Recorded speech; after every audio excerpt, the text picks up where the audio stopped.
Welcome to African News with me, Georgia Calvin-Smith. Tonight, the death toll from the Ugandan boat that went down over the weekend rises to above 100.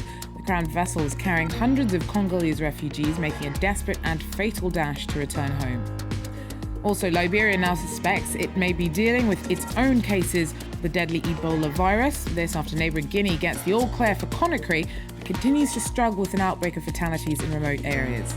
And we'll be hearing the sounds of Sudan, meeting one artist who's taking traditional music and instruments on the road in the hopes of keeping creative traditions alive.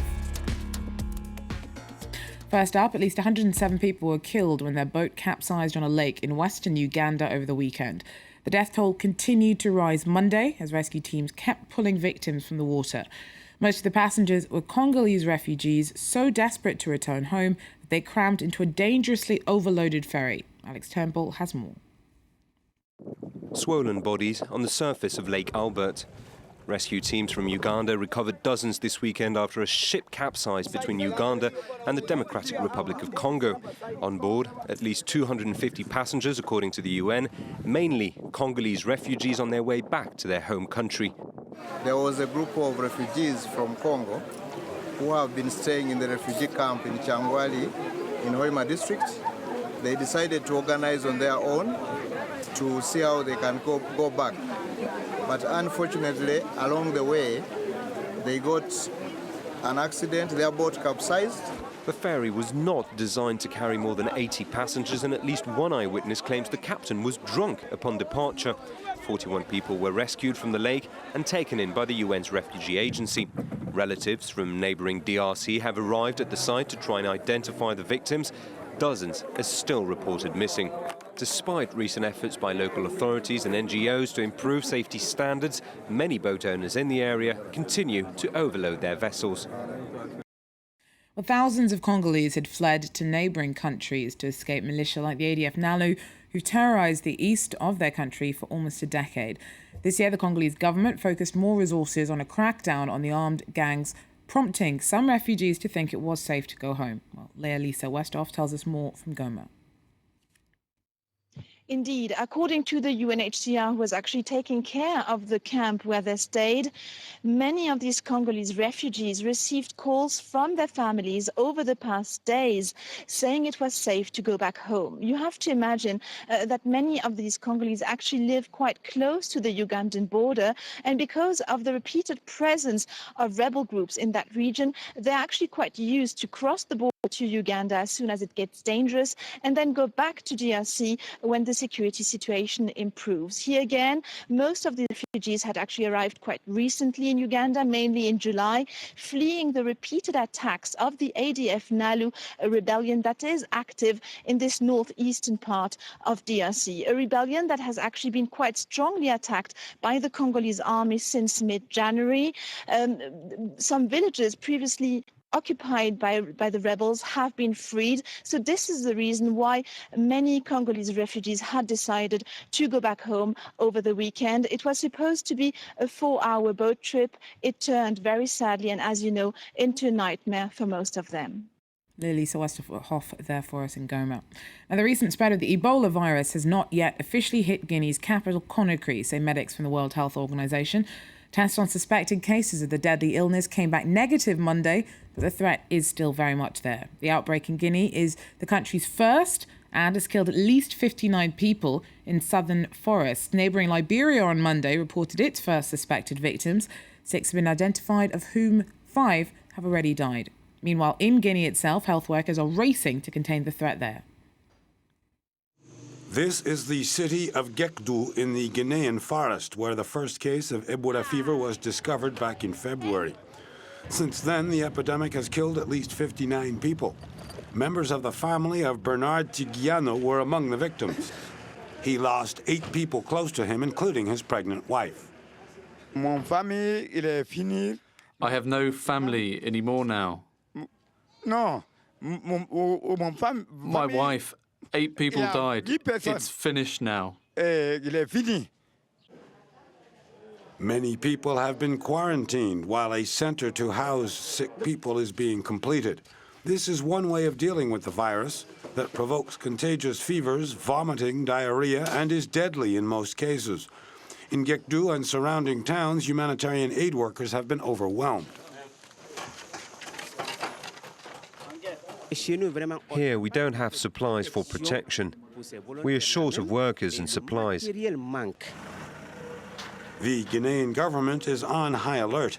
It has sent emergency protection kits in a partnership with the Doctors Without Borders NGO and is trying to keep people informed. We are establishing surveillance perimeters around the areas. We are explaining to local people what health and nutrition measures they must take. This concerns food, animals and clothing, so that the virus can be contained. For the moment, at least, the Ebola fever has not hit Conakry. Liberia, Sierra Leone and Senegal have launched surveillance measures. In South Africa, the judge in Oscar Pistorius' murder trial today heard police evidence suggesting that the Olympian's late girlfriend was at times scared of him. The trial against the South African track star has entered its fourth week, and forensic experts on Monday read out text messages sent by Reva Steenkamp in the weeks before Pistorius shot her dead last Valentine's Day. Well, our Aisha Ishmael's in Cape Town with the latest. She tells us more about the insight we had today into the couple's sometimes turbulent relationship. Well, today was day 14 of the Oscar Pistorius trial, and Oscar and Reva's sometimes rocky and even explosive relationship was laid bare in court today, with cell phone messages exchanged between the two of them being read out in open court. Now, these messages revealed quite a jealous and possessive Oscar Pistorius. Reva revealed in one of the messages that she was scared of Oscar, and in another she said he made her sad, but also that she was in love with him and that he was an amazing person.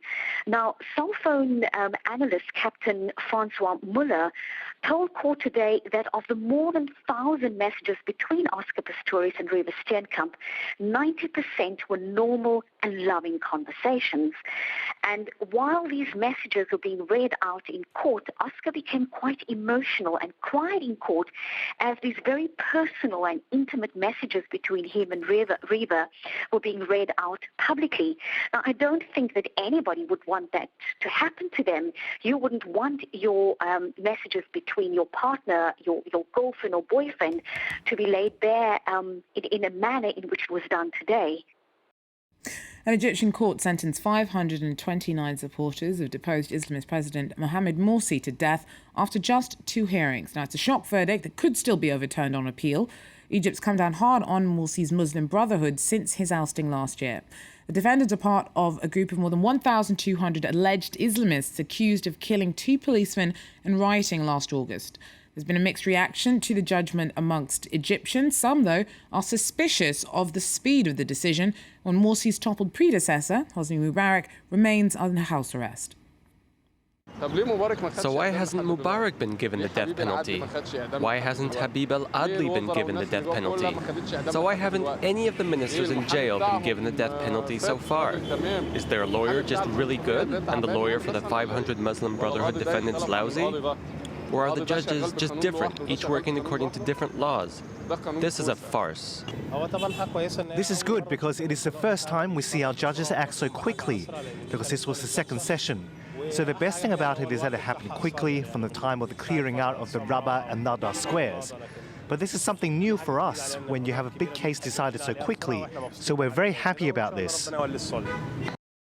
Finally, the sounds of Sudan. We're meeting one artist who's taking traditional music and instruments on the road in the hopes of keeping creative traditions alive.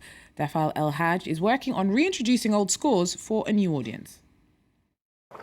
Only the elders know of this ritual. For years, Defal El Haj has come here to the banks of the Nile to find inspiration. His assistant is preparing the dingia, an instrument made of carved-out pumpkins filled with water. I can play all the instruments I have, but I'm only very good with 23 of them. I managed this by spending a lot of time with the communities who play them in their villages. El Haj is a musician. He sings in 15 different dialects, but also makes instruments. All he needs are a sheet of skin, half a dried pumpkin, and a few strings. I have quite a collection, about 52 traditional and popular instruments. They're on display at my workshop, but I also make them on request. In most cases, those who play traditional musical instruments also make them, but with the fast pace of life today, many musicians want the instruments ready to use. El Haj founded this cultural centre dedicated to traditional Sudanese music. Here he teaches children how to use these instruments, including the traditional umkiki bow. Free lessons, he says, are the best way to preserve the country's musical heritage. Here at Sudan University we teach music, but unfortunately we don't teach traditional or even modern Sudanese music, because the syllabus is very European. El Haj has also for the last 17 years taken his skills on the road, touring with a band of 40 musicians and dancers throughout the country in the hopes of keeping Sudan's creative traditions alive. Well, that wraps up African news from me for today. I'll be back, though, with more tomorrow. Stay with us. A short break and more news and headlines coming up. Take care.